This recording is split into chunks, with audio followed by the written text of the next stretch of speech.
காலத்தில் மார்க்கண்டேயன் என்ற சிறுவன் பிறந்தான். ஆனால் அவன் 16வது வயதில் இறந்துவிட வேண்டும் என்ற விதி இருந்தது.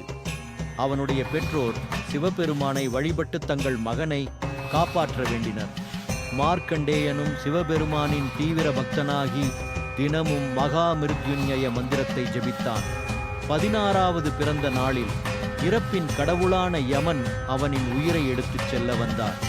ஆனால் மார்க்கண்டேயன் செல்ல மறுத்து சிவலிங்கத்தை கட்டிப்பிடித்து சிவபெருமானை பிரார்த்தனை செய்யத் தொடங்கினான். கோபமடைந்த யமன் தனது கயிற்றை வீசி தவறுதலாக அந்த கயிறு சிவலிங்கத்தின் மீது விழுந்தது.